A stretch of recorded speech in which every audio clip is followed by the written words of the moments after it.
यदि मैं आपसे कहूं कि इस ब्रह्मांड का अस्तित्व देवताओं से भी पहले एक शक्ति पर टिका है, तो क्या इस पर विश्वास करेंगे? क्या सच में ब्रह्मा, विष्णु और महेश से भी पहले कोई शक्ति थी? और क्या हमारे वेदों में लिखी गई बातें वास्तविक में विज्ञान से जुड़ी होती है? आज इस वीडियो में हम आपको बताएंगे सृष्टि की वास्तविक शुरुआत कैसे हुई, आदि शक्ति का रहस्य क्या है, और क्या सच में शेष न केवल एक सर्प नहीं बल्कि ब्रह्मांडीय ऊर्जा का प्रतीक है। इस वीडियो को अंत तक अवश्य देखिए, क्योंकि आज आपको ऐसे तथ्य जानने को मिलेंगे जो आपकी सोच को पूरी तरह बदल सकते हैं।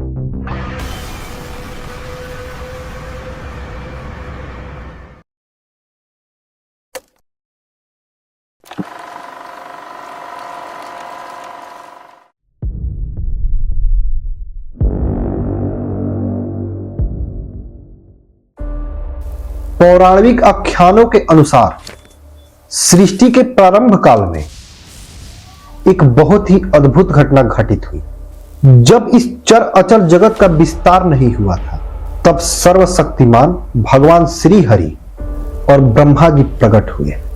तब सर्वशक्तिमान भगवान श्री हरि और सृष्टि के रचयिता ब्रह्मा जी के बीच अपनी उत्पत्ति और श्रेष्ठता को लेकर शस्त्रार्थ उत्पन्न हुआ। दोनों ही स्वयं को ब्रह्मांड का आदि कारक मानने लगे थे। उसी क्षण उनके मध्य एक अत्यंत दैव दिव्यमान एक स्तंभ पुंज प्रकट हुआ, जिसे ज्योतिर्लिंग कहा गया, जिसका ना ही कोई आदि था और ना ही कोई अंत था। उस दिव्य लिंग ने यह उद्घोष किया कि जो ब्रह्मा और विष्णु से पहले इस शून्य में पहले से ही विद्यमान है।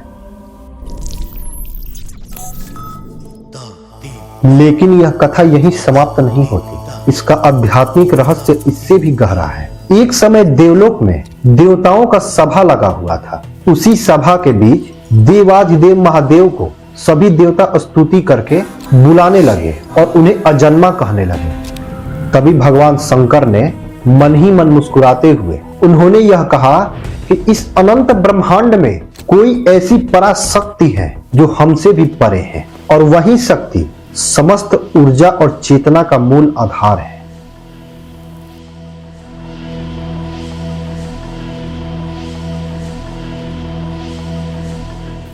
तभी महादेव के वचनों के पूर्ण होते ही सभा के बीच मां दुर्गा दिव्य तेज के साथ प्रकट, और उन्होंने ये सिद्ध किया कि वही मूल प्रकृति ब्रह्मा, विष्णु, महेश, ये तीनों ही त्रिदेव उसी विराट चेतना से उत्पन्न हुए हैं। मां दुर्गा ही वो आदि शक्ति है जिनके संकल्प मात्र से सृष्टि का सृजन, विस्तार और संहार होता है। अर्थात यह तीनों देवताओं से पहले आदि शक्ति मां दुर्गा का अस्तित्व था, जिन्होंने इन तीनों देवताओं का सृजन किया। बाद में भगवान ब्रह्मा सृष्टि के रचयिता बने, जिन्होंने सृष्टि का निर्माण किया। भगवान विष्णु पालनहार बने, और भगवान शंकर जो संहार करता बने, यानी बुराइयों के संहार करने वाले देवता बने।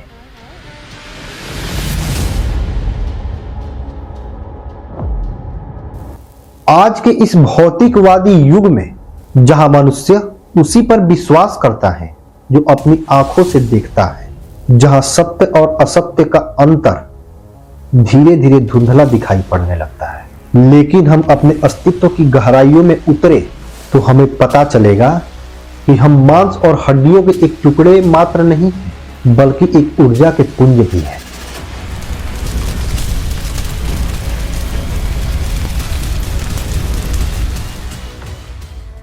विज्ञान कहता है कि ऊर्जा को न ही उत्पन्न किया जा सकता है और न ही नष्ट किया जा सकता है, यानी law of conversation of energy. हमारा शरीर भी पंच तत्वों से बना है, यानी पृथ्वी, आकाश, जल, वायु और अग्नि तत्व। यानी इन पंच तत्वों को जोड़ने वाली जो शक्ति है वह है प्राण ऊर्जा। इन ऊर्जा के बगैर शरीर एक मिट्टी का ढेर भर ही है।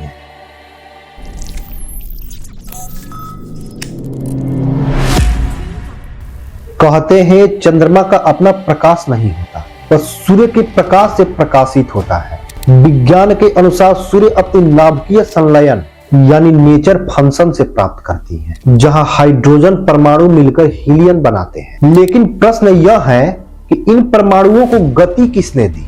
खगोल विज्ञान के अनुसार इस पूरे ब्रह्मांड को गुरुत्वाकर्षण और डार्क एनर्जी नियंत्रित करती है। यही अदृश्य शक्ति सुनिश्चित करती है कि पृथ्वी सूर्य से न टकराए, चंद्रमा पृथ्वी से न टकराए। ग्रह नक्षत्र की दिशा यही अदृश्य शक्ति तय करती है ताकि ग्रह नक्षत्र अपनी निश्चित कक्षा में घूमती रहे, जिसे विज्ञान गुरुत्वाकर्षण कहता है और ऋषियों ने उसे रीत यानी ब्रह्मांडीय नियम कहा है।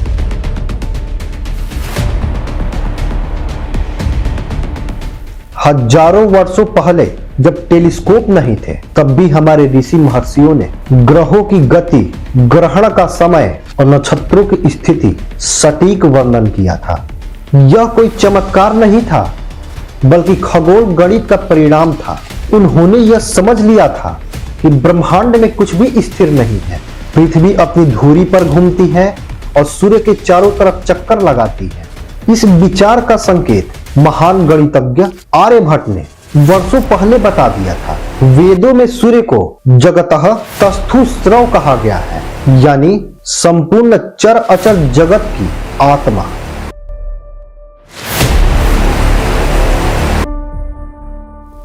अंततः यह प्रश्न आता है कि इस पूरी व्यवस्था का संचालक कौन है? ग्रहों की सटीक गति और दिशा निर्धारित कौन करता है?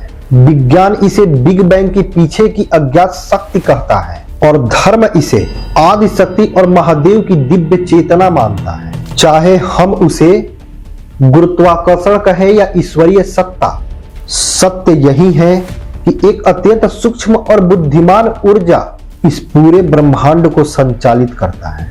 हम उसी विराट चेतना के एक छोटे से अंश हैं, क्योंकि निश्चित ही कुछ ऐसा है जो हमसे परे है। आज कुछ लोग यह कहकर वेदों का उपहास उड़ाते हैं कि वेदों में लिखा है कि पृथ्वी शेषनाग पर टिकी है, लेकिन वे इस प्रतीक का वास्तविक अर्थ नहीं समझते।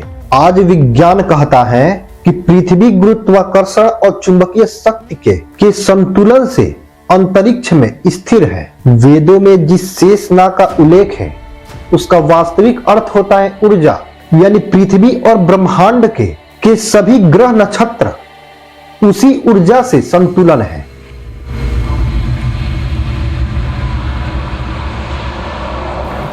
अक्सर कुछ लोग वेदों और पुराणों के प्रतीकों का उपहास उड़ाते हुए शेषनाग का अर्थ एक साधारण सर्प समझ लेते हैं, जबकि इसका वास्तविक अर्थ है अत्यंत गहरा और वैज्ञानिक। संस्कृत में शेष का अर्थ होता है वह जो सब कुछ समाप्त होने के बाद भी बचा रह जाता है या बचा रह जाए। आधुनिक विज्ञान भी कहता है कि ऊर्जा कभी नष्ट नहीं हो सकती, केवल रूप बदलती है। ब्रह्मांड के प्रलय के बाद भी जो ऊर्जा बची रह जाती है वही शेष है।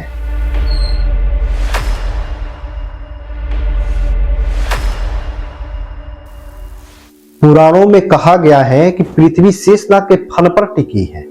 वैज्ञानिक दृष्टिकोण से इसका अर्थ है कि पृथ्वी किसी भौतिक स्तंभ पर नहीं, यानी गुरुत्वाकर्षण और ऊर्जा के संतुलन पर टिकी है। सर्प का आकार कुंडली जैसा होता है और हमारे ब्रह्मांड की गैलेक्सी भी सर्पिल आकार की होती है। इस प्रकार वह अदृश्य ऊर्जा जो पृथ्वी को संतुलित रखती है वही प्रतीकात्मक रूप से शेषनाग है।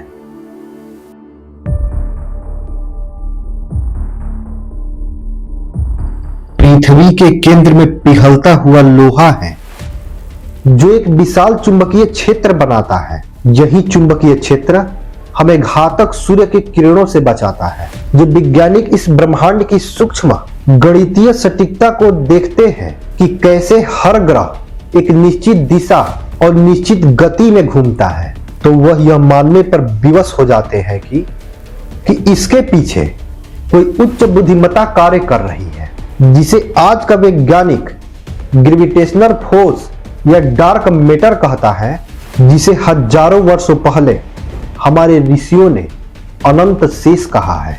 यह केवल शब्दों का अंतर है। हमारे वेदों ने ज्ञान को रूपकों और प्रतीकों के माध्यम से प्रस्तुत किया है ताकि सामान्य लोग भी उसे आसानी से समझ सकें। सत्य वही है जो समय की कसौटी पर खड़ा उतरे, और वेदों का ज्ञान आज भी आधुनिक शोधों के साथ खरा दिखाई देता है।